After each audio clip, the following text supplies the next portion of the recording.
Finally, Pat McCrory has conceded the election.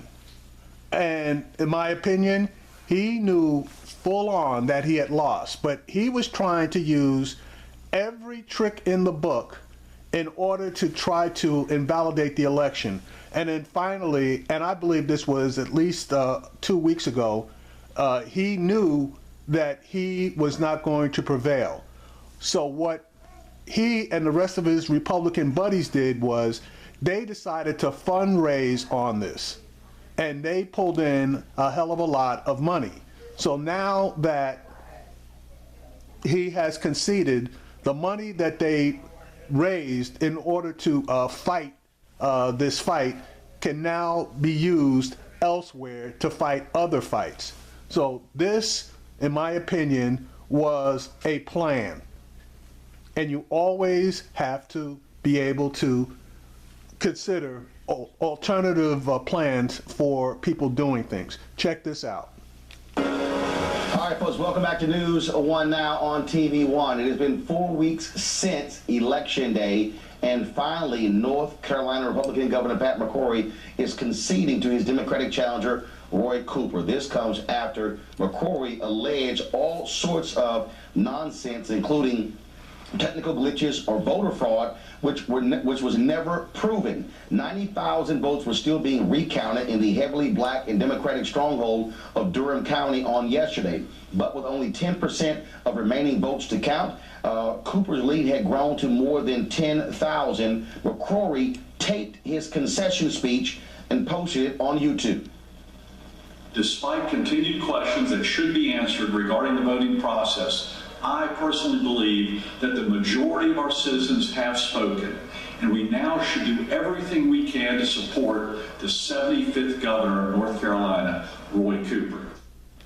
This guy had no balls, because normally when you concede in front of reporters and a live audience. Now, I understand the live audience part, but he could have called a press conference and conceded and taken questions. But since he had no balls, he just made a statement with no questions and adios, amigo, move on.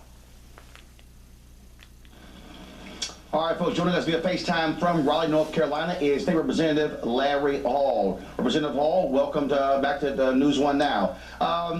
Here was a Republican governor who specifically was targeting black strongholds, alleging voter fraud, and what was unbelievable, and actually, thank goodness for democracy, it was Republican-controlled election boards in those counties who time after time kept knocking down the lies of Governor McCrory and his legal team when it came to voter fraud in North Carolina. Well, Roland, you said it right. Right here in Durham, North Carolina, we've had elections. We've got an elections board that has been headed by Republicans by a 2-to-1 majority. An experienced chairman of that board who's an avowed and active Republican who turned that back. But in the process, we've compromised once again our citizens' confidence in the voting process. And I think overall that may have been part of the reason to try to continue to discourage people at every turn from voting, making them think their votes don't really count, when in fact, as you said, because of our democracy, they do count.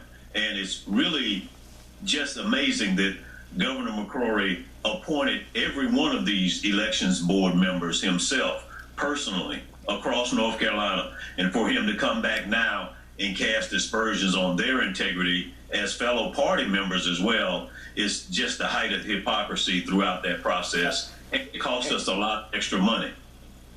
And in fact, I was reading comments from various Republicans who said they were offended that McCrory and his staff and his lawyers would question them and say, you know, how dare he, the people who actually work for them, who counted the votes, they said they went back and double checked, and he constantly asserted voter fraud, and he was targeting specifically black counties. Specifically black counties, and as the courts have ruled, the way they redrew the districts, they targeted black voters that way as well. And Roland, it's important to understand now, here in Durham County, we did what the state requested as a result of Governor McCrory pressuring the elections board, but we're out $40,000 extra dollars that were unnecessary, that were unwarranted, and the governor and his folks used this ploy to raise millions of dollars that they can use for other purposes. They claimed they were going to have a recount. They don't qualify for a state-sponsored recount. They raised the money. Now they say, okay, now that we raised the money, we'll go ahead, take the money, and finally accept defeat. What is the status of, first of all, this special session? Has McCrory actually called for that? And will the Republicans in North Carolina try to pack the state Supreme Court? They lost at the ballot box. Democrats now hold a 4-3 lead once January comes. Are the Republicans still going to try to pack the Supreme Court? Well, Roland, the issue is still there. The special session has been called for. It will be December 13th. The governor says in his public releases that it's only going to be about flood recovery. That's what we would request that he do. Just stick to the emergency matter at hand. Again, he's only going to have 2 weeks left in his term.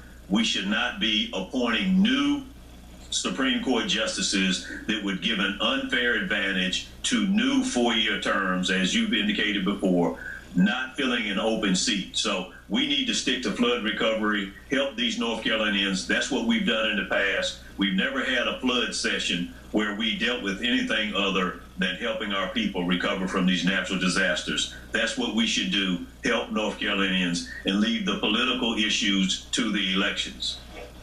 All right, Representative Hall, we sure appreciate it. Thank you so very much. Thank you. Let's go to our panel there. We have Paul, Avis, Tiffany, Scott, and Raynard. Renee, I want to start with you. Republicans, North Carolina is the Alabama of the 21st century. They passed one of the most onerous voter suppression laws in American history. A federal judges said they had a laser-like focus targeting African Americans. Here you have the governor, Pat McCrory, targeting with a laser African-American counties. He kept alleging voter fraud just like Donald Trump has done in tweets. Absolute lies. How embarrassing is this for you as a Republican that Pat McCrory did what he did in North Carolina? Well, Roland, don't fall out of your seat, but I actually agree with you on this point. And I've said for years on your show that I am confident in the Republican messaging. So all these election tactics that went on in North Carolina and Pennsylvania is not only embarrassing, but they should stop it, because if you actually believe in the strength of your message, let as many people vote as possible. So I actually agree. It was an embarrassment what they're doing down in North Carolina. But Paul, what we see here consistently is that Republicans all across many states are trying to shave off voters, attacking the integrity of the system. This was Governor McCrory again, who got beat back at the ballot box. There were a significant number of North Carolinians who did not agree with the transgender bathroom bill. Also, they did not agree with, of course, him refusing Medicaid expansion, but. And they also did not agree with a toll road that he was putting in, which was going to really inconvenience a whole lot of white folks that were going to either be displaced or inconvenienced by the construction of that toll road. And that really pissed off a lot of the white South Carolinians that might have voted for him. What he tried to do here was shameful, and was even more so when he tried to, when the State Board of Elections would not go his way, prevented them from hiring the attorney to defend them against his own lawsuit. So this is what an anti-democratic move looks like.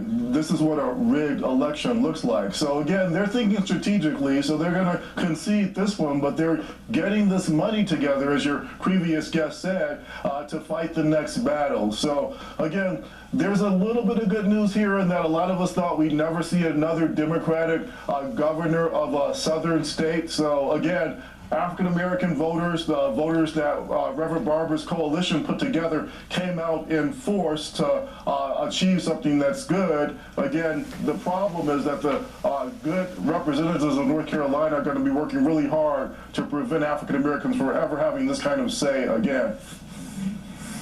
And Scott, I brought that point up. Republicans, again, they control the state Supreme Court.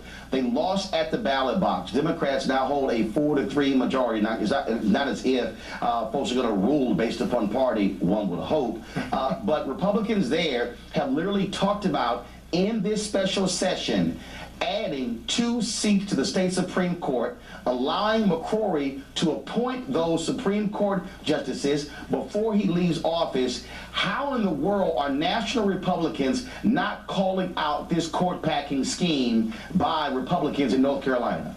Because the feds and the national Republicans want to win at all costs. They don't care how they win. This is all about politics. And hopefully in North Carolina, given that they push back McCrory, those same North Carolinians will do the same in regard to packing the Supreme Court. It is outrageous, and it's ironic and hypocrisy that the McCrory will argue the voter fraud in these rigged elections, and yet the only fraud and rigging going on is coming out of the Republican governor's office and the Republican Party in North Carolina. Beyond federal lawsuits that they lost regarding voter suppression, the arrogance of the North Carolina Republicans was put in writing to each jurisdiction who were the electors, or I'm sorry, the election officials. In regard, beyond that federal lawsuit that they lost, they did put a memo together to do more voter suppression to get around that federal court decision, limiting early voting, limiting locations, shutting down voting polls, elections on Sundays when they knew that African Americans would be voting after church. And so we got to take a close look and be vigilant in North Carolina, because the fight has only begun. It's not over because McCrory was defeated by his own people, essentially. Right. Avis and Tiffany. Yeah, I mean, it's really disturbing to see. You know, I grew up right on the border of North Carolina, and I grew up in the era of Jim Hunt, a very different North Carolina, a very different time. And so to see what's happening in that state right now, it's absolutely disturbing. You're absolutely right when you say that it's the modern day Alabama. But what's going on in North Carolina really is the example of what the Republican Party, in my mind, is trying to do writ large. They are looking to see what can they do to sort of surgically cut off and reduce the voting power of people of color. And like Raymond said, what they're looking to do is they're not looking to sell their ideas. They're not looking to really be able to influence people to vote for them. They know that they're losing a demographic battle. So their strategic decision is to say, what can we do in each and every turn to make sure that we can limit the voting power of those people we know that we don't care about, we don't want to serve, and we don't want to vote. I think, Roland, that this is one, really important because you have an incumbent on his website who wrote a whole statement about how black voter outreach groups had committed voter fraud. They organized voter fraud in the communities, and he even accused them of registering felons and dead people to cast their votes. And so the outrageousness that I am surprised by in this election, when we talk about submitting to the results of the election, this is not what he did. But I want to congratulate all of the organizers, all of the nonprofit organizations, all of the black voter outreach groups that did this phenomenal work in North Carolina to turn this vote around, because in a time like this, especially after November 8th, we need a little bit of victory, you know what I'm saying? And let this be a sign and evidence that for the rest of the states that we have, it is possible in the South to turn this over if we organize, if we knock on doors, and if we contact our voters and they turn out into the elections. All right, folks, hold tight 1 second. We come back. All right, so basically, you heard it. McCrory's out. Now they need to continue working in North Carolina, and they also need to start looking at Georgia, because Georgia should be the next state that they can potentially turn.